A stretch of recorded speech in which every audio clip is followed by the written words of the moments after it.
अब जो है हम लोग बात कर रहे थे आपका रेजुडिकेटा पे, लेकिन अब ये शनय शनय धीमे धीमे दुरूह होने लगा, कठिन होने लगा। लेकिन अगर आप इसे कठिन मानेंगे तो बड़ा कठिन हो जाएगा। वाकई कठिन मानने की कोई जरूरत नहीं, बड़ी आराम आराम से समझ लेने की बात। कल हम लोग बात कर रहे थे कि आपका कहता कोई भी न्यायालय किसी ऐसे वाद या विवादक सूट और इशू, इतनी सी बात चल रही थी। और इस वाद या विवादक का संबंध जुड़ेगा जाके एक्सप्लेनेशन आर्ट से। जब अंततः हम लोग पहुंचेंगे एक्सप्लेनेशन आर्ट पर, तो इस वाद या विवाद्य इस शब्द की जो संबंध है ये एक्सप्लेनेशन आर्ट से जुड़ जाएगा। वाद का मतलब यह हुआ कि कल भी हम चर्चा कर रहे थे कि एक सूट में जितने भी प्रश्न इन्वॉल्व हैं उन सब पर निर्णय करने के लिए न्यायालय सक्षम है। अब एक स्थिति ये आई, छोड़ दीजिए रेस जुडिकेटा, मत समझिए उसे, इसी बात को समझ लीजिए कि एक स्थिति तो यह है कि एक सूट में जितने प्रश्न इन्वॉल्व हैं सबका निर्णय करने में न्यायालय सक्षम है। और दूसरी स्थिति यह हो सकती है कि एक सूट में जितने प्रश्न इन्वॉल्व हैं वो सबका निर्णय नहीं कर सकता, because he is a court of exclusive जुडिक्शन। ठीक है, वो इस ढंग के विशिष्ट क्षेत्राधिकार को धारित करने वाला न्यायालय है कि एक पर्टिकुलर क्वेश्चन वो डिसाइड कर सकता है, लेकिन सारे प्रश्न डिसाइड नहीं कर सकता। सारे प्रश्न डिसाइड नहीं कर सकता, इस बात के भी दो मतलब हो सकते हैं। सारे प्रश्न डिसाइड नहीं कर सकता, इस बात का एक मतलब यह हो सकता है कि काम चलाऊ ढंग से तो डिसाइड कर सकता है, लेकिन अंतिम निष्कर्ष नहीं दे सकता। ऐसा निष्कर्ष नहीं दे सकता जो सदा और सर्वदा ठीक माना जाए। काम चलाऊ एडजुडिकेशन कर सकता है, लेकिन फाइनली यह डिसाइड नहीं कर सकता। इसके इस प्रकार के अर्थ ये भी हो सकते हैं। तो अगर कोई सूट है जिसमें जितने प्रश्न इन्वॉल्व हैं सब पर निर्णय करने में न्यायालय सक्षम है, तब तो कोई दिक्कत ही नहीं, तब तो बात समझ में आने में कोई समस्या ही नहीं। सब पर निर्णय करने में सक्षम है, इसका मतलब कोर्ट ऑफ कॉम्पिटेंट जुडिक्शन है वो उस सूट के संबंध में। और जब कोर्ट ऑफ कॉम्पिटेंट जुडिक्शन है तो उसने उस सूट में जितने भी प्रश्न इन्वॉल्व हैं सब पर निर्णय किया, तो उन्हीं प्रश्नों पर उन्हीं पक्षकारों के बीच सेकंड सूट नहीं आएगा, इसमें कोई दिक्कत वाली बात नहीं है। लेकिन अगर वो कोर्ट ऑफ एक्सक्लूसिव जुडिक्शन है, एक इशू को तो डिसाइड कर सकता है, लेकिन बाद में अंतर्ग्रस्त सभी प्रश्नों पर वो अपना निर्णय नहीं दे सकता। और उसने एक इशू वो भी डिसाइड किया, लेकिन उस एक इशू को डिसाइड करने के लिए उसे अन्य इशू ये भी डिसाइड करने पड़े हैं, और उसने उन अन्य इश्यूज को काम चलाऊ तौर पर, क्योंकि एक इशू जो उसे डिसाइड करना था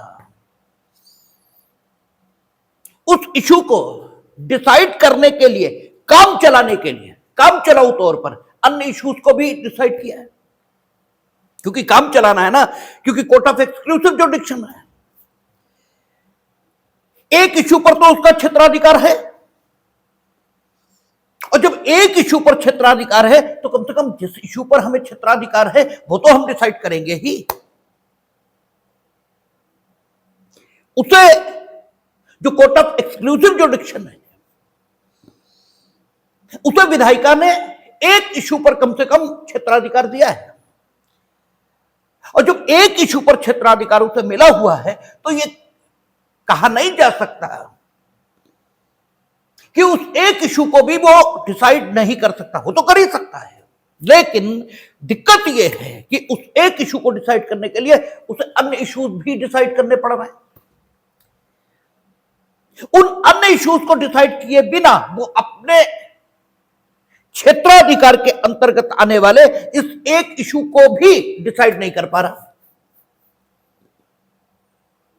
अब एक समस्या है कि जो इशू उसके क्षेत्राधिकार के अंतर्गत है उसे वो डिसाइड करे। इसके लिए जरूरी है कि अन्य इशूज जो उसके क्षेत्राधिकार में नहीं है उनको भी डिसाइड करे। तो इस दशा में जब कोई व्यक्ति या प्राधिकारी ऐसी बातों पर निर्णय लेता है जो उसके क्षेत्राधिकार में नहीं होते, अर्थात जिन पर निर्णय लेने के लिए वो अधिकृत नहीं होता, किंतु उन बातों पर सिर्फ इसलिए निर्णय लेता है कि उसके अपने प्राधिकार में जो बातें डिसाइड करना है उनका डिसीजन वो कर सके, तो इसी स्थिति को जीवन में काम चलाना कहते हैं कि जैसे तैसे काम चला लिया।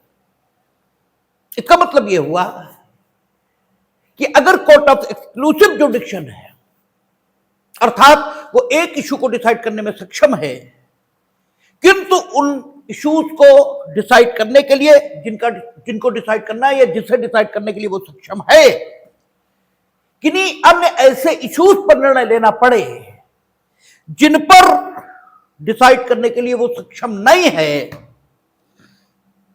तो उन इश्यूज पर उसका निर्णय जिन पर वो डिसाइड करने के लिए सक्षम नहीं था, रेस जुडिकेटा नहीं माना जाएगा, क्योंकि उन पर वो डिसाइड करने के लिए सक्षम नहीं था। ठीक है, लेकिन जिस इशू पर वो डिसाइड करने के लिए सक्षम था,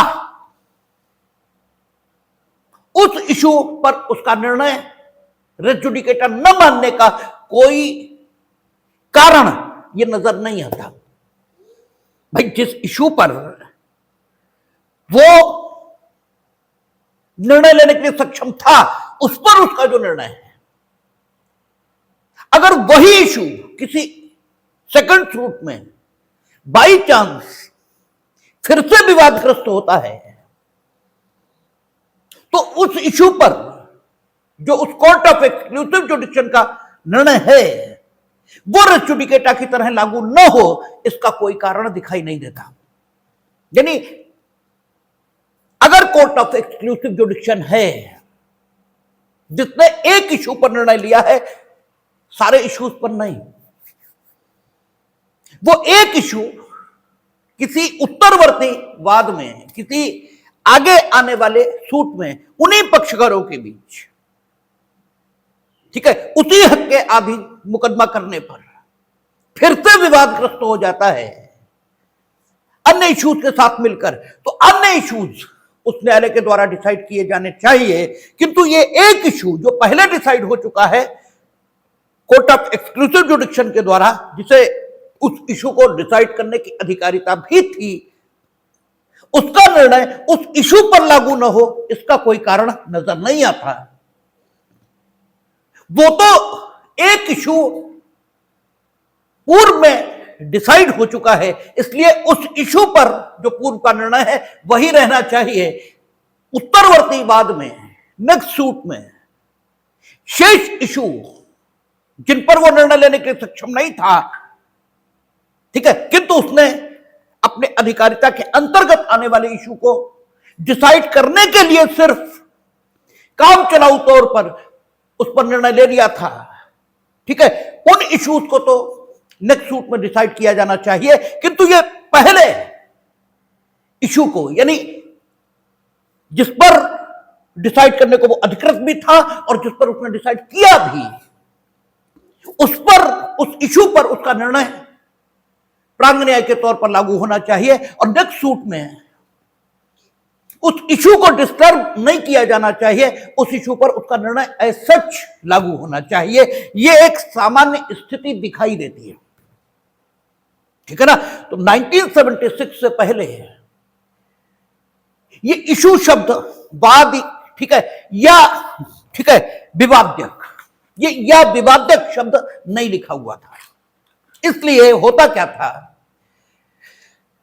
कि अगर किसी सूट में क्या हुआ कि कोर्ट ऑफ एक्सक्लूसिव जुडिक्शन, उसके समक्ष कोई मुकदमा आया और उसमें एक इशू डिसाइड कर सकता था, चेस नहीं कर सकता था, उस एक इशू पर उसने डिसाइड कर दिया, लेकिन काम चलाऊ तौर पर अन्य इश्यूज को भी डिसाइड किया, क्योंकि उसके बिना वो अपने इस इशू को डिसाइड ही नहीं कर सकता था जो उसके अधिकार क्षेत्र में था। अब कालांतर में जिन इश्यूज को वो डिसाइड नहीं कर सकता था लेकिन काम चलाऊ तौर पर उसने डिसाइड किया, उन इश्यूज को सक्षम न्यायालय के समक्ष उठाया जाता था, और जो पूर्व का निर्णय था जिस इशू पर वो डिसाइड कर सकता था, उस पर भी जब यह न्यायालय सेकंड सूट पे निर्णय देता था तो एक विवाद उठ खड़ा होता था हमेशा। ठीक है, हमेशा झगड़ा दोनों पक्षों में आ जाता था, क्योंकि एक कहता था कि भाई उस इशू को डिसाइड करने के लिए तो वो सक्षम था। जब उस इशू को डिसाइड करने के लिए सक्षम था और उस इशू पर उसने डिसाइड किया है, तो कम से कम उस इशू को दोबारा टच नहीं किया जाना चाहिए। उस इशू पर उसी का निर्णय लागू हो, शेष इशूज आप डिसाइड करिए। लेकिन यह चूंकि परिभाषा में नहीं था, ठीक है, वहां तो सिर्फ इतना ही लिखा था, वाद या विवादक, ये शब्द ही नहीं था, न एक्सप्लेनेशन 8 था, इसलिए मसला रोज सुप्रीम कोर्ट तक जाता था। ठीक है, और सुप्रीम कोर्ट नो डाउट ठीक डिसाइड करता है जहां तक संभव हो, लेकिन हमेशा ठीक ही डिसाइड करेगा इस चीजें। अभी अमेरिका में भी देख लो भाई, हम तो पहले दिन से इस मत के थे कि लगाने दो ट्रंप को खूब टैरिफ, और मोदी भी उसी मत के थे, क्योंकि मोदी का जो सारा कार्य व्यवहार दिख रहा था वो उसी मत का कि लगाने दो खूब टैरिफ। अरे तुम टैरिफ लगाओगे, ठीक है, तो यहां से चीजें जानी बंद हो जाएंगी, भाई घाटा होने लगेगा। लेकिन अब तक जो आदत पड़ चुकी है वहां लोगों की, ठीक है भाई, यहां से सी फूड जाता था, हम लोग मांस नहीं खाते लेकिन वो तो खाते हैं, जहां से सी फूड जा रहा है, अब वो सी फूड तो आएगा नहीं, आएगा तो बहुत महंगा है, खाने की आदत तो वही पड़ी है। तो जैसे हमारे यहां हंगामा बच जाता है जरा सा परेशानी होने पर, वैसे वहां भी तो बच जाएगा। ठीक है, ट्रेड डेफिसिट, व्यापारी को नुकसान, भाई जब व्यापार होगा ही नहीं तो व्यापारी को नुकसान वहां होगा ही होगा, वो सब मुकदमे दायर करेंगे अपनी अदालतों में। और टैरिफ 100% अवैध था, क्योंकि जो आपातकालीन शक्तियां हैं उनका आप नॉर्मल स्थिति में उपयोग कैसे कर लोगे भाई? आपातकालीन शक्तियों का आपातकाल में उपयोग होगा, तो आपातकाल कौन सा है बताओ? आपातकाल आप बता नहीं पाओगे तो वो तो कोई शो नहीं है, आज नहीं कल। इसीलिए संभवतः मोदी भी अपने शांत रहे, कुछ कहना ही नहीं है, लगाओ, ठीक है, हमें जो करना है हम करेंगे। तो सवाल यह है कि आप जब, अच्छा उस टैरिफ के भी मुकदमे में विसम्मत निर्णय तो आया है भाई, 2 जज साहब लोग सहमत नहीं है, 6 एक तरफ है और 3 एक तरफ है, यानी माइनॉरिटी डिसीजन तो वहां भी है। ठीक है, तो सुप्रीम कोर्ट में भी सब एक मत के होंगे ये नहीं कहा जा सकता, ठीक है, किसी भी इशू पर। तो चूंकि पहले रेस जुडिकेटा का जो प्रिंसिपल था वो जहां परिभाषित था, उसमें वाद या विवाद ये शब्द ही नहीं था, ठीक है, या विवाद की शब्द चूंकि नहीं लिखा हुआ था, इसलिए मसला हर बार सुप्रीम कोर्ट जा रहा था। और सुप्रीम कोर्ट भी इस इशू पर क्या निर्णय लेगा कुछ कहा नहीं जा सकता। वो ये भी कह सकता कि कोर्ट ऑफ एक्सक्लूसिव जुडिक्शन को सारा डिसाइड करने का तो हक था नहीं, ठीक है, और जब सारा डिसाइड करने का हक नहीं था तो इसका मतलब वो सिविल नेचर सूट तो था, ठीक है, और जब वो सिविल नेचर सूट था तो उसमें सिविल कोर्ट को डिसाइड करना चाहिए था, कोर्ट ऑफ एक्सक्लूसिव जुडिक्शन को डिसाइड ही नहीं करना चाहिए था, क्योंकि सिविल नेचर का मतलब यही हुआ ना, सिविल नेचर सूट जब हमने सेक्शन 9 में आपको बताया तो उसमें यही था कि सारे प्रश्नों को डिसाइड करने के लिए सिविल न्यायालय सक्षम नहीं है, लेकिन वादी जो रिलीफ चाहता है वो जिस नेचर की है वो रिलीफ सिर्फ सिविल कोर्ट दे सकता है। ठीक है, तो ये इस बात के होते हुए कि उस बाद में विचारण योग्य जितने विषय हैं सब सिविल न्यायालय द्वारा विचारित होने योग्य नहीं है, फिर भी सिविल न्यायालय का जुडिक्शन होगा, यह भी सुप्रीम कोर्ट कह सकता है। ठीक है ना, और यह भी कह सकता है कि नहीं भाई, कोर्ट ऑफ एक्सक्लूसिव जुडिक्शन को एक इशू डिसाइड करने का तो हक था ही, तो एक उसने डिसाइड किया। अब सेकंड सूट आया है, तो सेकंड सूट में बाकी सारे प्रश्नों पर जिनको उसने काम चलाऊ ढंग से डिसाइड किया है उनको आप डिसाइड करो, लेकिन जिस इशू को उसने अधिकार के नाते प्राधिकार पूर्वक डिसाइड किया है उसे क्यों दोबारा डिसाइड करोगे, यह भी कह सकता है। और इसकी पूरी संभावना है। आप अमेरिका के निर्णय देख लो, लेटेस्ट बात है, 6 एक मत है कि आपातकालीन शक्तियों का उपयोग बिना आपातकाल के नहीं हो सकता, उसके टैरिफ अवैध है, और 3 कह रहे कि नहीं नहीं। अब 3 का निर्णय छपा नहीं, विसम्मत निर्णय है, अब या तो गूगल पर ढूंढो, लेकिन फिलहाल जो प्राइमा फेसी दिखाई दे रहा है वो उससे विसम्मत है। तो सुप्रीम कोर्ट क्या डिसाइड करेगा, कब क्या डिसाइड कर देगा, कुछ नहीं कहा जा सकता। इसीलिए लेजिस्लेशन ये सबसे अच्छी टेक्निक मानी जाती है, इसीलिए माना जाता है कि जजमेंट लॉ नहीं होना चाहिए, क्योंकि वो अनिश्चित है और कब आएगा इसकी भी कोई गारंटी नहीं।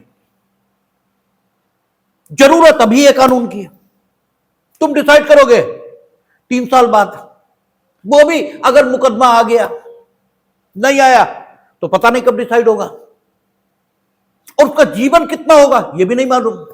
अभी तुम डिसाइड करोगे, अगली बेंच कह देगी नहीं नहीं वो तो सब गलत है। ठीक है, तो तुम जो डिसाइड करोगे उसका जीवन कितना होगा यह भी नहीं कहा जा सकता। इसलिए लेजिस्लेशन सबसे बेहतर टेक्निक मानी जाती है। तो लेजिस्लेचर ने 1976 में इस विवाद को अंतिम विराम दिया और उन्होंने एक्सप्लेनेशन 8 भी जोड़ दिया, और यहां वाद या कार्रवाई ये भी शब्द लिख दिए। अब जरा एक्सप्लेनेशन 8 पर भी निगाह डाल लें तो बात ज्यादा बढ़िया रहेगी। कहता है, कोई विवादक जो सीमित अधिकारिता वाले किसी न्यायालय द्वारा जो ऐसा विवादक विनिश्चित करने के लिए सक्षम है, सीमित अधिकारिता का न्यायालय है किंतु वह उस विवादक को सुनने के लिए सक्षम न्यायालय है, सुना गया है और अंतिम रूप से विनिश्चित किया जा चुका है, फाइनली डिसाइड हो गया, किसी पश्चातवर्ती वाद में पूर्व न्याय के रूप में इस बात के होते हुए प्रवृत्त होगा कि सीमित अधिकारिता वाला न्यायालय ऐसे पश्चातवर्ती वाद का या उस वाद का जिसमें विवादक बाद में उठाया गया है विचारण करने के लिए सक्षम नहीं था। ठीक है ना, सीमित अधिकारिता का न्यायालय है, उसके समक्ष कोई इशू उठाया गया, वो उस इशू को डिसाइड करने में सक्षम है, किंतु वह उन सभी इश्यूज को डिसाइड करने में सक्षम नहीं था जो पश्चातवर्ती बाद में उठाए गए। ठीक है, तो इस बात के होते हुए भी कि पश्चातवर्ती जो वाद आया है उसमें जो इशू रेज हुए उन सभी पर वो निर्णय देने के लिए सक्षम नहीं है, चाहे उसके समक्ष के बाद में उठाए गए थे या उठाए नहीं गए थे, लेकिन वो सक्षम नहीं है, मोटी बात। तो इस बात के होते हुए भी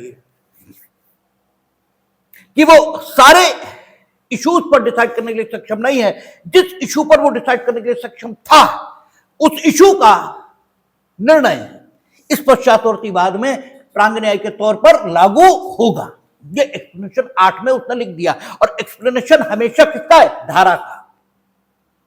ठीक है, एक्सप्लेनेशन अगर आपको धारा के शब्दों में नहीं दिखाई दे रहा तो एक्सप्लेनेशन आपने गलत पढ़ा है। ठीक है ना, तो ये जो विवाद्यक शब्द आया, वाद या विवाद्यक, इस विवादक शब्द को ही उन्होंने एक्सप्लेनेशन 8 में स्पष्ट किया है। ठीक है ना। तो विवादक इसका संबंध एक्सप्लेनेशन 8 से है। जब एक्सप्लेनेशन 8 पे पहुंचेंगे तो सीमित अधिकारिता का न्यायालय ये क्या होता है इस पर भी बात करेंगे, लेकिन फिलहाल आप मोटा मोटा समझिए। अब जरा इसे तथ्यों में समझ लें, क्योंकि इस समय आपने जो बात समझी वो सैद्धांतिक है। तथ्यों में समझ लें। कोर्ट ऑफ एक्सक्लूसिव जुडिक्शन है। आपको हमने कहा था कि रेंट एंड कंट्रोल एक्ट है, ठीक है। रेंट एंड कंट्रोल एक्ट के अंतर्गत आने वाले मामलों के लिए विहित प्राधिकारी ये डिसाइड करेगा, ठीक है ना। जो प्रेस्क्राइब्ड अथॉरिटी सिविल कोर्ट नहीं डिसाइड करेगा, ठीक है ना। यद्यपि रेंट एंड कंट्रोल एक्ट जो पुराना है और जो नया भी है, ठीक है, जो नया है उसमें तो दे दी इनको अधिकारिता, राजस्व न्यायालय वालों को, यानी एसडीएम डीएम वगैरह इनको दे दी। उसकी अपील आ रही है कहां, जिला जज का अपील या रिवीजन, इनमें से एक आ रहा है। अपील आ रही ये नहीं कहना चाहिए हमें, क्योंकि नया वाले में हमें याद नहीं है कि अपील आ रही या रिवीजन आ रहा,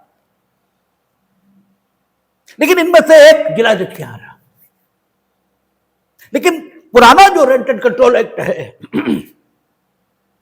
उस रेंट एंड कंट्रोल एक्ट में सुनने की अधिकारिता किसको, विहित प्राधिकारी को। और विहित प्राधिकारी वहां है कौन, सिविल जज जूनियर डिवीजन, ठीक है। लेकिन जब रेंट एंड कंट्रोल एक्ट में सुनेगा उस समय वो सिविल जज जूनियर डिवीजन नहीं होगा, उस समय वो कौन होगा, रेंट एंड कंट्रोल एक्ट के अंतर्गत गठित जो ट्रिब्यूनल होगी उसका प्रेस्क्राइब्ड अथॉरिटी, उसका विहित प्राधिकारी ये होगा, ठीक है ना। अब उस हैसियत में रेंट एंड कंट्रोल एक्ट पर अधिकारिता सिविल जज जूनियर डिवीजन की यानी विहित प्राधिकारी की होगी। जो प्रेस्क्राइब्ड अथॉरिटी है उसकी अधिकारिता रेंट एंड कंट्रोल एक्ट पर होगी, उस समय वो सिविल जुडिक्शन का प्रयोग नहीं करेगा, ठीक है ना। और विवाद रेंट एंड कंट्रोल एक्ट में मकान मालिक और किराएदार में किराए की रकम इसको लेकर भी हो सकता है, ठीक है ना। किराए की रकम वो कहता है मकान मालिक इतना, ये कहते हैं इतना,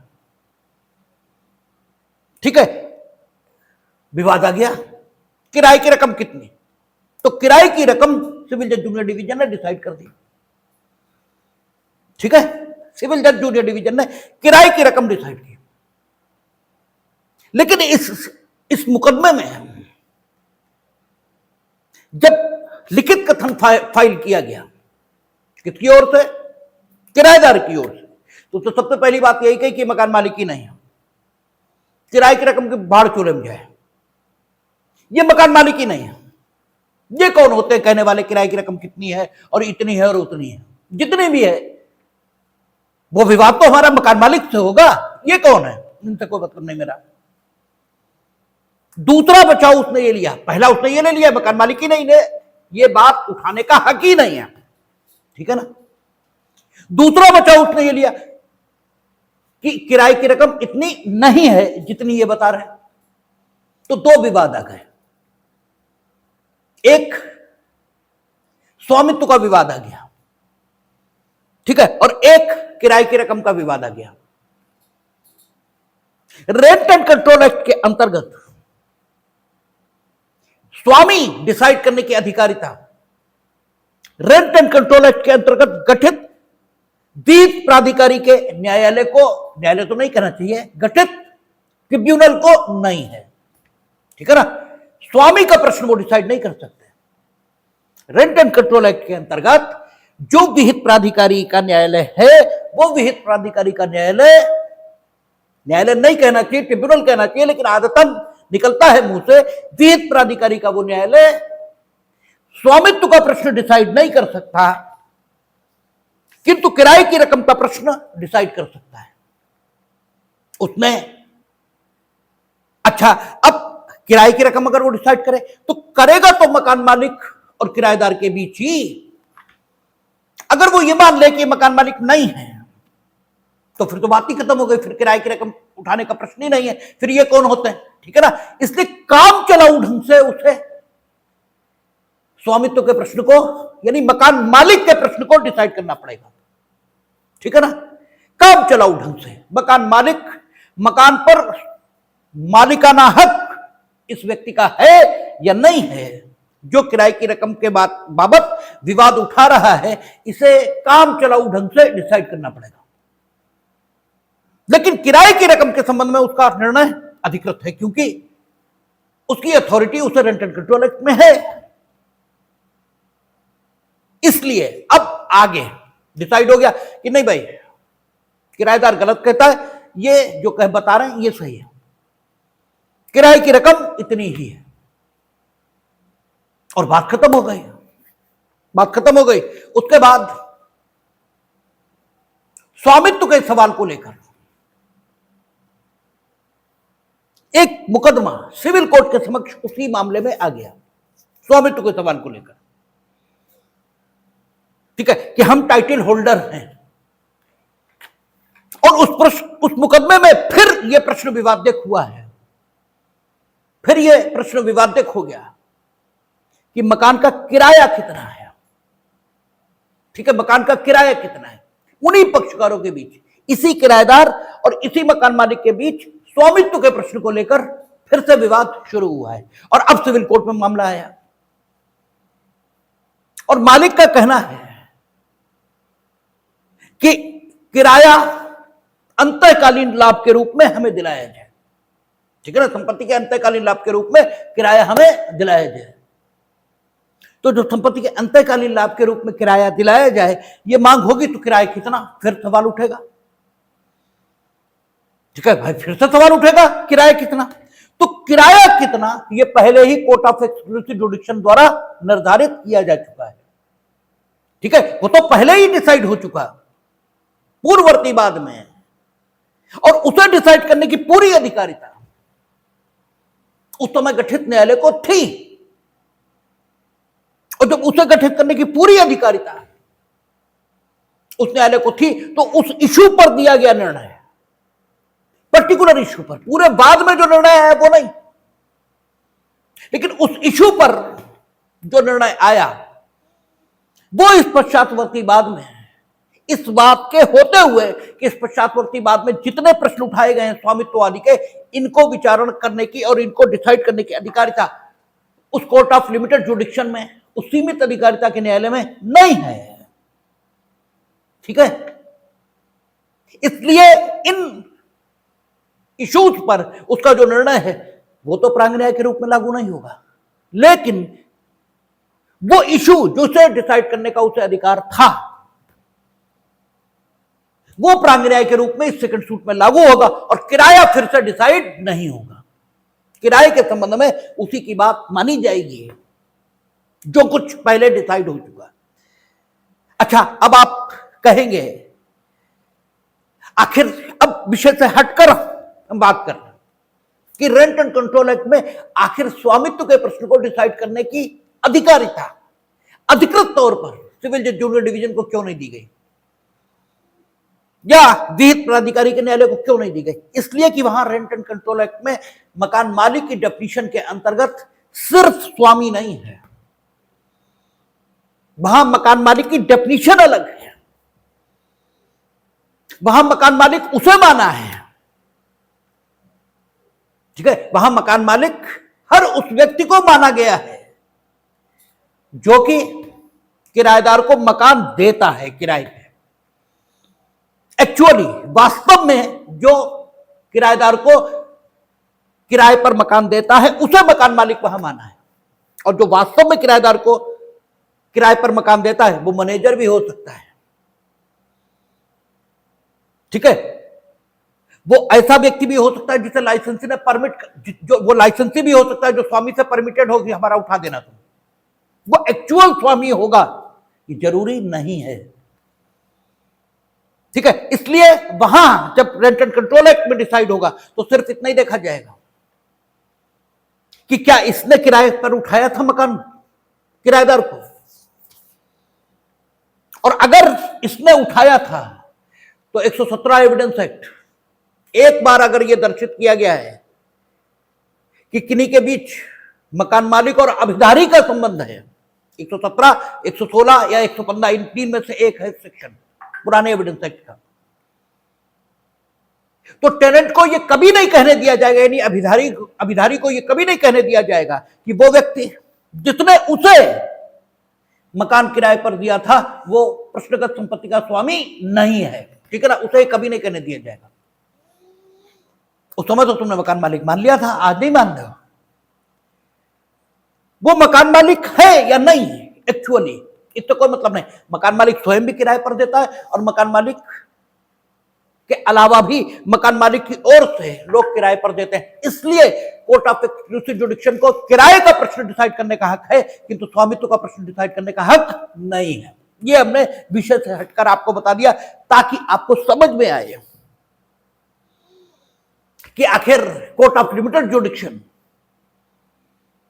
अर्थात रेंट एंड कंट्रोल एक्ट में गठित ट्रिब्यूनल उसका स्वामित्व के प्रश्न पर निर्णय प्राधिकारी क्यों नहीं माना जा रहा, ठीक है ना। नहीं तो दिमाग में ऐसे चलता रहता कि जब बात क्या है, क्यों नहीं मानेंगे, क्योंकि कोर्ट ऑफ लिमिटेड जुडिक्शन खाली रेंट एंड कंट्रोल एक्ट में गठित ट्रिब्यूनल ही नहीं होती, अन्य बहुत सारे अधिनियम भी हैं जिनमें सीमित अधिकारिता के न्यायालय कॉन्स्टिट्यूट किए गए हैं, गठित किए गए हैं। और जैसे यहां स्वामित्व के प्रश्न के संबंध में एक युक्ति संगत कारण से निर्णय लेने से उन्हें रोका है, ठीक है ना, क्योंकि मकान मालिक की डेफिनेशन में ही बहुत सारे लोग हैं।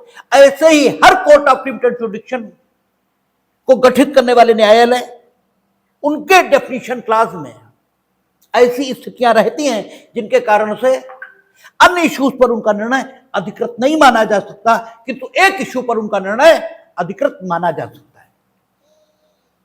तो 1976 इसमें जो संशोधन किया गया और वाद या विवाद्यक ये शब्द जोड़ दिया, इसके आधार पर रेस जुडिकेटा की जो प्रभावकारिता थी वो और बढ़ी भी, उसको और बढ़ाया भी गया और प्रभावी भी बनाया गया। और जो अंतहीन लिटिगेशन इस कारण से चलता था कि इशू पर दिया गया निर्णय जो कोर्ट ऑफ लिमिटेड जुडिक्शन का है उसे प्रांग न्याय के तौर पर लागू होना चाहिए या नहीं लागू होना चाहिए, उस लिटिगेशन पर भी रोक लगी है।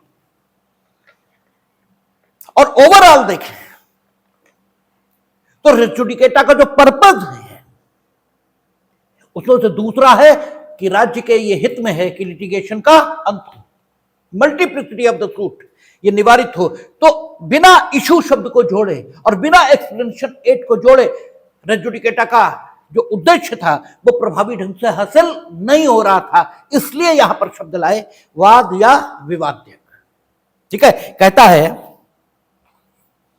कोई भी न्यायालय किसी ऐसे वाद या विवाद्यक का विचारण नहीं करेगा, यानी सेकंड सूट न्यायालय के समक्ष है तो कोई भी न्यायालय का अर्थ यहां क्रिमिनल न्यायालय कोर्ट, क्रिमिनल कोर्ट नहीं हो सकता। यहां पर कोई भी न्यायालय का अर्थ सिविल कोर्ट ही होगा, क्योंकि ये सीपीसी में लिख रहे हैं कोई भी न्यायालय, ठीक है। तो जब सीपीसी में लिख रहे हैं तो यहां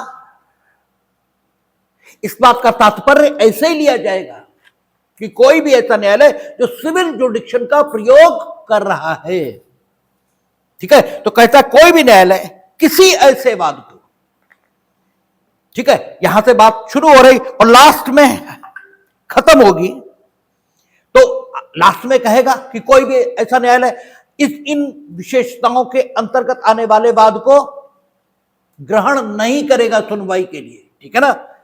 इसका मतलब यह हुआ कि कोई कोर्ट जो सिविल अधिकारिता का प्रयोग कर रहा है वो ऐसे बात को भी ग्रहण नहीं करेगा जो पूर्ण रूप से पूर्व में ही सक्षम न्यायालय द्वारा विनिश्चित किया जा चुका है, ठीक है। और कोई भी न्यायालय ऐसे विवाद्यक को फिर से डिसाइड करने के लिए भी ग्रहण नहीं करेगा सूट को, ठीक है ना, जिसमें जो एक विवाद्यक पूर्व में सीमित अधिकारिता वाले न्यायालय द्वारा डिसाइड किया जा चुका है। इसका अर्थ यह हुआ कि अन्य इश्यूज को डिसाइड करने के लिए तो ग्रहण करेगा, लेकिन उस इश्यू को डिसाइड करने के लिए ग्रहण नहीं करेगा, ठीक है ना, उस इश्यू को डिसाइड करने के लिए ग्रहण नहीं करेगा। अर्थात इसका मतलब क्या हुआ? इसका मतलब यह हुआ कि उस इशू पर पूर्ण न्यायालय का निर्णय, सीमित अधिकारिता वाला है, न्यायालय का निर्णय लागू होगा, किंतु शेष इश्यूज को यह न्यायालय जिसके सामने पश्चातवर्ती वाद आया है यह डिसाइड करेगा। ठीक है, आगे कहे देखें क्या कहता, कोई भी न्यायालय किसी ऐसे वाद या विवाद को विचार नहीं करेगा जिसमें प्रत्यक्षता और स्वार्थता विवाद विषय उसी हक के अधीन मुकदमा करने वाले उन्हीं पक्षकारों के बीच, आगे पढ़ेंगे ही नहीं अभी, सेकंड सूट को विचारित करने के लिए न्यायालय ग्रहण न करे। इसके लिए पहली चीज आई कि उस वाद या विवादक इस पर पूर्व का निर्णय मौजूद हो। ठीक है ना, एक बात आई, लेकिन दूसरी शर्त विधायिका और लगा रही है। हमने आपसे कहा प्रांग न्याय क्रमशः दुरूह होता चला जाएगा। ठीक है ना, लेकिन दुरूह मानिए नहीं, क्योंकि माना तो फिर दिमाग इसको ग्रहण करने से इनकार कर देगा, और जब इनकार करेगा फिर ये समझ में नहीं आएगा। इसका मतलब ये हुआ कि अभी एक विशेषता मिली है, पश्चातवर्तीवाद को डिसाइड करने के लिए न्यायालय ग्रहण न करे। इसके लिए सबसे पहली चीज ये है कि उस पश्चातवर्तीवाद में जो इश्यूज उठाए गए या जो इशू उठाया गया है उस पर पूर्व से निर्णय मौजूद हो। कि एक बात हुई, अब इस बात को और विस्तृत कर रहे हैं कि सिर्फ पूर्व से विनिश्चित निर्णय यही मौजूद ना हो, बल्कि इसमें एक और विशेषता होनी चाहिए। वो विशेषता यह होनी चाहिए कि उस वाद या उस विवादक पर जो निर्णय मौजूद है, ठीक है, उस निर्णय को प्राप्त करने के लिए वो जो वाद चला था जिसमें उस वाद को निर्णित किया गया और उस विवादक को डिसाइड किया गया, उसमें ये प्रश्न जो सेकंड सूट में दोबारा उठाए गए हैं उन्हीं पक्षकारों के बीच, ये प्रश्न प्रत्यक्षता और सारता विवाद दे रहे हों। अगर ये प्रत्यक्षता और सारता विवाद नहीं रहे तो भले ही पूर्व में एक सूट भी है, उस सूट में इन प्रश्नों पर, जिन प्रश्नों को दोबारा उन्हीं पक्षकारों के बीच सेकंड सूट में उठाया गया है, ये विनिश्चित भी है, तो भी सेकंड सूट आएगा, तो भी सेकंड सूट आएगा। जरूरी है कि जो सेकंड सूट में प्रश्न हैं, जो सेकंड सूट में प्रश्न उठाए गए हैं सेकंड कोर्ट के समक्ष, उन प्रश्नों पर जो निर्णय पूर्व से मौजूद है, ठीक है, तो उन प्रश्नों को निर्णित करने वाले मामले जब पूर्व के न्यायालय के समक्ष चल रहे थे तो उन मामलों में ये प्रश्न जो दोबारा उठाए गए हैं डायरेक्टली एंड सबस्टेंशियली इन्वॉल्व रहे हो, तभी इन प्रश्नों पर पूर्व के न्यायालय द्वारा दिया गया निर्णय लागू होगा। अभी बात को विस्तार में हम नहीं जा रहे, बात के विस्तार में। अभी हम आपको एक बात ऐसे ही बताए दे रहे। एक होता है आपके सामने कोई प्रश्न आया, डायरेक्टली एंड सबस्टेंशियली नहीं उठाया गया, मीनिंग देयर बाय आपके विचार के हेतु रख दिया गया, लेकिन आपका कोई मतलब नहीं है उससे। ठीक कहते हैं ना कि जाके पैर न फटी बिवाई, वो क्या जाने पीर पर आई। तो अपने पैर में फटती है बिवाई तब पता लगता है कि बिवाई कितना दर्द देती है। उससे पहले तो बड़े भाषण आप दे सकते हैं, कहते ना पर उपदेश कुशल बहुतेरे, दूसरों को उपदेश देने में जाता ही क्या है, चाहे जो कुछ बता दो। ठीक है कि परिवार में मिलजुल के रहना चाहिए। जब विभीषण वो रावण जैसा भाई हो, ठीक है, तब पता लगेगा, जब तुम्हारा भाई रावण जैसा हो, ठीक है, तब पता लगेगा कि विभीषण ने सही किया या गलत। ठीक है, विभीषण ने ठीक किया या गलत, ये आकलन कब होगा? जब तुम्हारा सगा भाई रावण हो। इससे पहले तो बता ही दोगे कि नहीं नहीं भाई विभीषण को ऐसा नहीं करना चाहिए था, तब पता लगता है, ऐसे थोड़ी है। तो जब डायरेक्टली एंड सबस्टेंशियली इन्वॉल्व होता है सवाल, तब बात अलग होती है,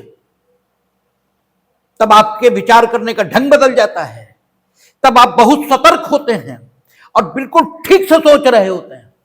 और जब डायरेक्टली एंड सबस्टेंशियली नहीं होता, अरे उन्होंने कहा ठीक है, ऐसा हो गया, ठीक है, हो जाएगा, तो आप कैजुअल ढंग से, आपकी अप्रोच कैजुअल होती है, सीरियस अप्रोच नहीं होती है, ठीक है। तो डायरेक्टली एंड सबस्टेंशियली अगर इशू इन्वॉल्व नहीं था पिछले सूट में, तो पिछले सूट पर जो निर्णय होगा न्यायालय का वो कैजुअल होगा, उस पर गंभीरता से विचार नहीं हुआ होगा। और जो गंभीरता से विचार नहीं हुआ तो संभावनाएं दोनों हैं, सही भी हो सकता है, गलत भी हो सकता है, ठीक है। और सही है तो भाग्य से है, प्रयास से नहीं है, ठीक है। परिणाम ठीक है, इसका मतलब यही नहीं है कि आपकी मेहनत है, ठीक है। परिणाम ठीक है और आपके प्रयास से ठीक है, यह बड़ी बात है। परिणाम का ठीक होना, परिणाम का आपके पक्ष में होना, ये कोई बात नहीं है, ये तो बेकार की बात है, तो भाग्य से भी हो सकता है, ठीक है। जैसे कहते हैं ना कि फला के सहयोग से ऐसा हुआ, सहयोग दो तरह से हो सकता है। सहयोग जरूरी नहीं है कि सहयोग उन्होंने किया ही हो, सहयोग हो गया, ये भी हो सकता है। और अगर सहयोग हो गया तो ये नहीं कहा जा सकता कि वे सहयोगी हैं, ये नहीं कहा जा सकता। शुद्ध अर्थों में है, लेकिन उन अर्थों में सहयोगी नहीं है जिनमें प्रयास पूर्वक उनके द्वारा आपका सहयोग किया गया। इन दोनों बातों में फर्क समझना ही होगा। और जीवन का उदाहरण देना चाहिए हमेशा, तो बात ज्यादा समझ में आती है। सूरज रोज निकलता है, न निकले तो जीवन बचेगा नहीं पृथ्वी पे। लेकिन पृथ्वी को के जीवन को बचाने के लिए सूरज नहीं निकलता है, ठीक है। यह कोई नियम नहीं है कि पृथ्वी के जीवन को बचाने के लिए सूरज यह निकलता हो। यह सही है कि अगर सूरज न निकले तो पृथ्वी पर जीवन नहीं बचेगा, ये बिल्कुल ठीक है, इसमें कहीं कोई दो मत नहीं है। लेकिन यह भी उतना ही सच है कि पृथ्वी के जीवन को बचाने के लिए सूरज नहीं निकल रहा आसमान में। बचे या भाड़ में जाए, सूरज तो निकलेगा ही। हां, यह अलग है कि सूरज के निकलने से जीवन बच रहा है, तो जीवन को बचाने में सूरज सहयोगी है, यह सही है। लेकिन यह सहयोग उस प्रकार का नहीं है जिस प्रकार का सहयोग एक चिकित्सक का है जीवन को बचाने में, जिस प्रकार का सहयोग एक माली का है पेड़ बचाने में। यह भी ठीक है कि माली लाख प्रयास करे लेकिन सूरज न निकले तो प्रकाश संश्लेषण की क्रिया नहीं होगी, और प्रकाश संश्लेषण की क्रिया के अभाव में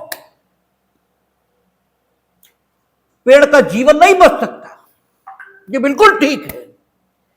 लेकिन सूरज का सहयोग उपस्थिति का सहयोग है, और जो माली का सहयोग है वो एक्टिव सहयोग है, ठीक है ना। तो दोनों सहयोगों में फर्क ये है, और इसको अनुभव करना पड़ेगा। विज्ञान की भाषा में कहते हैं ना कैटेलिक एजेंट, तो कैटेलिक एजेंट क्या करता है? कुछ भी तो नहीं करता, उपस्थित रहता है, और बस उपस्थिति के कारण से क्रिया में या तो तेजी आती है या क्रिया संभव हो जाती है, ठीक है ना। तो सहयोग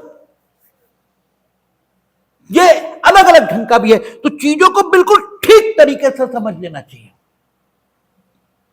और कानून में तो यह अप्रोच जरूर होनी चाहिए कि चीज एकदम ठीक तरीके से समझी जानी चाहिए, एकदम ठीक तरीके से।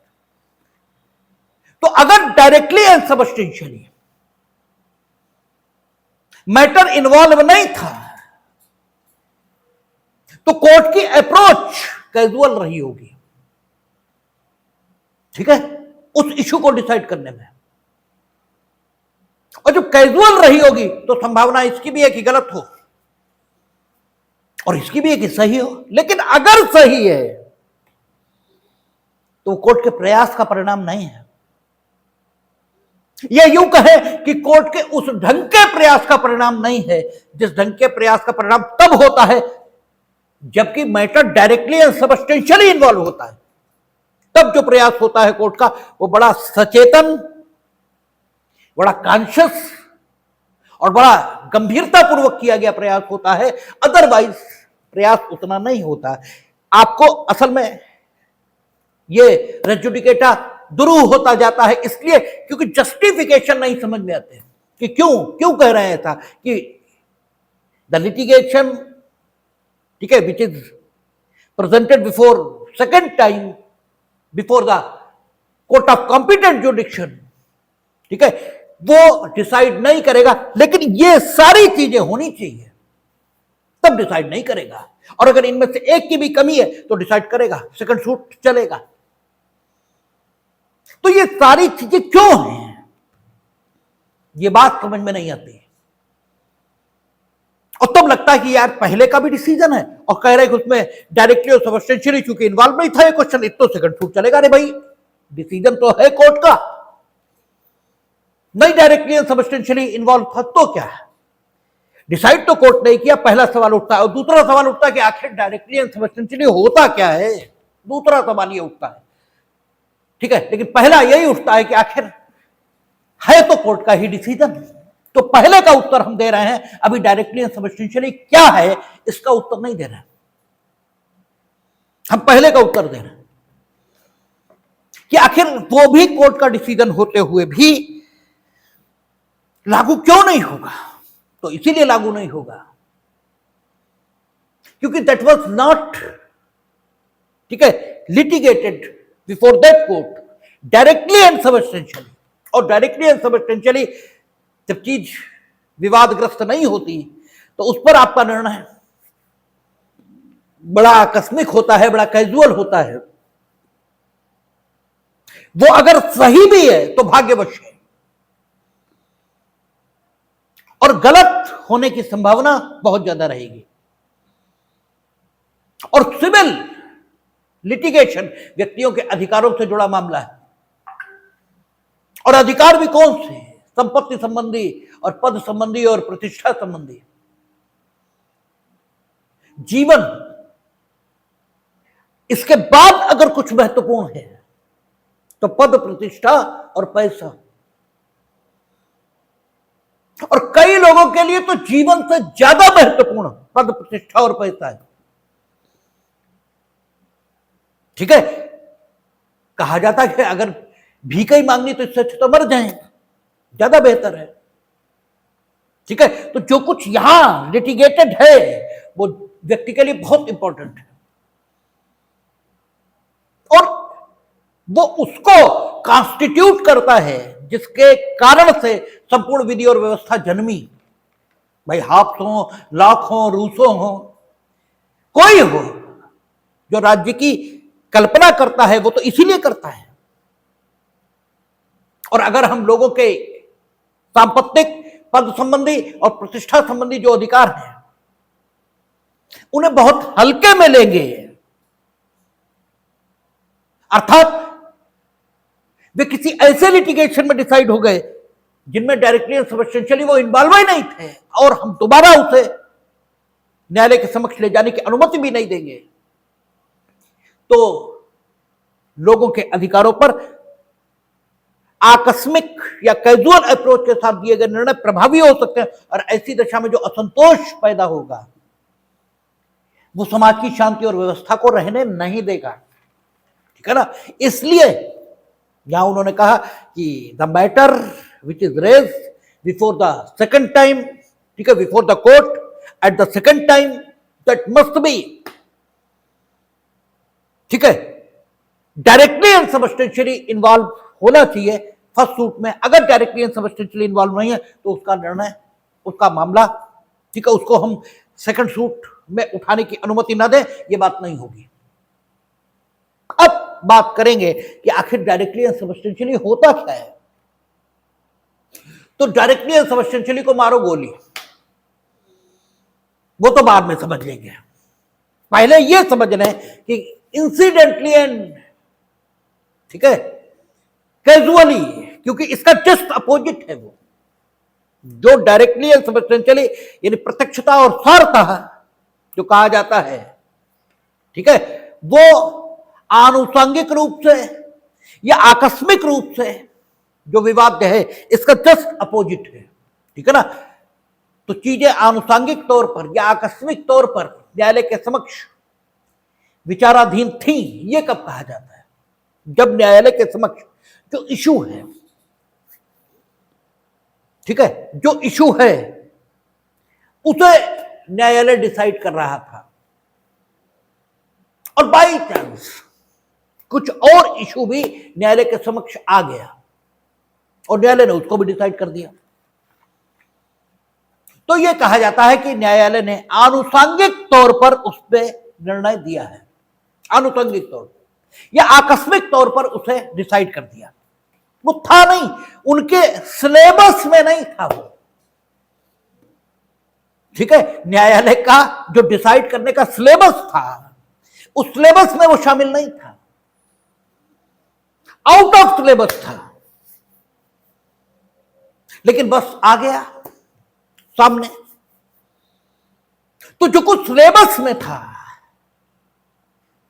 उसे डिसाइड करने के लिए उस पर भी डिसाइड कर दिया। तो जो आउट ऑफ सिलेबस आपने डिसाइड किया है वो तो आउट ऑफ सिलेबस ही है, क्योंकि उससे नंबर तो नहीं मिलने वाले थे ना। जब उससे नंबर नहीं मिलने वाले थे, होता ना आप क्या फिजिकल एजुकेशन का पेपर, ठीक है, उन्होंने कहा ये सिर्फ पास होना जरूरी है, ठीक है, उसमें पास ही होना जरूरी होता है, बाकी कोई मतलब नहीं है उसका। तो कैसे देने जाते हैं फिजिकल एजुकेशन पेपर? गए नहीं गए, कैसे भी कपड़े पहन लिए, कुछ भी कर लिया, कहा पास ही होना तो खाली जरूरी है, कौन सा है, क्या हो जाएगा इसमें। आपकी अप्रोच कैजुअल है, एग्जाम है वो, लेकिन फिर भी कैजुअल है अप्रोच, ठीक है। आपका AIB का एग्जाम होता है, क्वालिफाइंग है, 40% का 40% तो आ ही जाएंगे, क्या इतना ज्यादा पढ़ना। या 50 क्वेश्चन लगाए और अपने में पता है ये सही है तो आगे लगाए ही नहीं, क्या करना, टॉप भी कर लिए तो क्या हो जाएगा, ठीक है, और 40 सही हुए तो क्या हो जाएगा। अगर 100% हमें पता है कि मेरे सवाल सही हैं तो 40 बजा लो, 50 लगा दिए, बात खत्म हो गई, और वही नंबर की बात हो। तो फिर आप लड़ेंगे और एक एक नंबर के लिए आप संघर्ष करेंगे। तो ऐसे ही है मैटर एंसिलरी, आकस्मिक तौर पर आपके सामने था, आपने उसे डिसाइड किया, नो डाउट आपने ही डिसाइड किया, और आपने न्याय के जो सिद्धांत हैं, प्रक्रिया के जो सिद्धांत हैं, उनका ध्यान रखते हुए ही डिसाइड किया। फिर भी आपका वो निर्णय उस निर्णय की तुलना में जब वही डायरेक्टली सबस्टेंशियली आपके सामने इन्वॉल्व होता और आप डिसाइड करते हैं, उस निर्णय की तुलना में बहुत बदला हुआ होगा, ठीक है, बहुत उसमें अंतर होगा। और ये अंतर अनुभव करने के, इसीलिए हम कह रहे हैं ना कि कानून जब तक जिया ना जाए, जब तक उसे देखा ना जाए, जब तक उसे जीवन से जोड़ कर ना देखा जाए, तब तक उसकी समझ डेवलपमेंट नहीं हो सकती। और समझ ये अलग बात है, जानकारी अलग बात है। जानकारी जब आपके अनुभव से समर्थित होती है तो वो समझ के तौर पर विकसित होती है। आप में कहते हैं ना कि वो समझदार हो गए, ठीक है, वो समझदार हो गए, वो मैच्योर हो गए, ठीक है ना। और कहते हैं अभी उनमें समझदारी की कमी है, बड़े तो हो गए, पढ़ लिख भी गए, लेकिन अभी समझदारी की कमी है।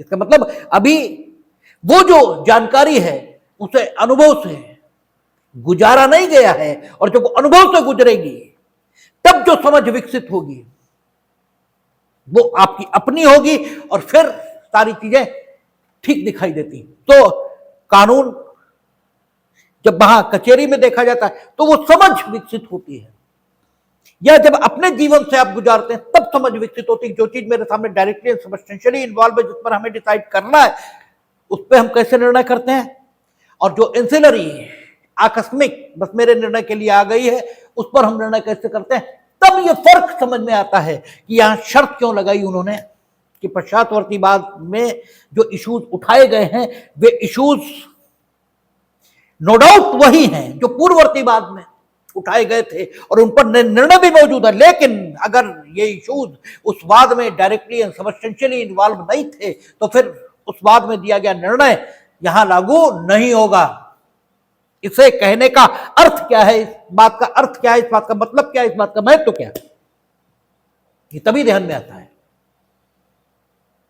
तो मैटर, अब जैसे उदाहरण लेते हैं, मान लीजिए एक न्यायालय के समक्ष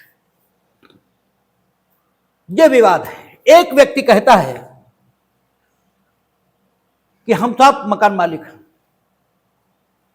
और यह किराएदार है, किराया तय हुआ था साहब 10,000 रुपए महीना, और जो 8,000 देते हैं। अब विवाद की प्रकृति बदल गई, वो ये नहीं कहता किराया नहीं दिया, दे रहे हैं, किराया दे रहे हैं, 2,000 रुपए कम दे रहे हैं। किराएदार आया, उसने कहा ये मकान मालिक है, इसमें भी कोई दो मत नहीं, ये भी विवाद नहीं बचा, मकान स्वामित्व को लेकर कोई विवाद नहीं। उसका कहना कि किराया भी 10,000 तय हुआ था, ये भी सही है, ठीक है, किराया भी 10,000 तय हुआ था, यहां भी ठीक है, कोई दिक्कत नहीं है, और 8,000 हम दे रहे हैं, ये भी सही है,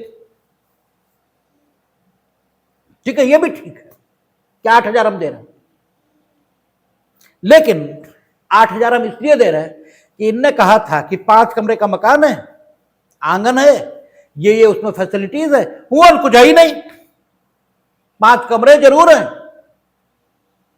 लेकिन जो फैसिलिटीज इनने बताई थी वो तो कुछ है ही नहीं।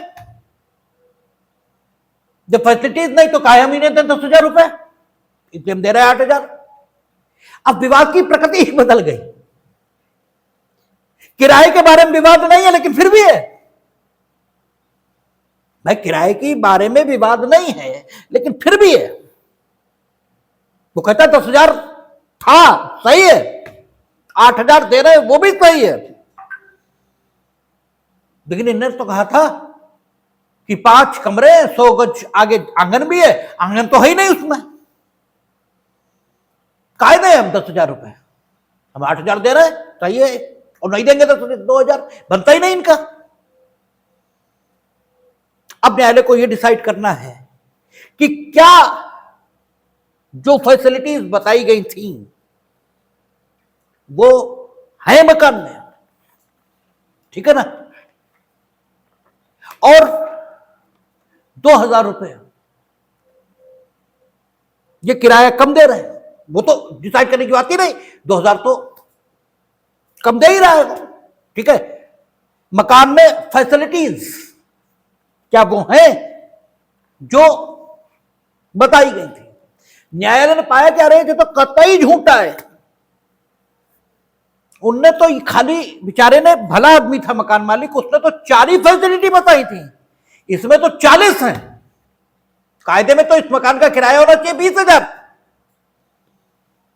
ठीक है, 10,000 होना नहीं चाहिए, 40 फैसिलिटी है, इस बेचारे ने तो 4 ही बताई।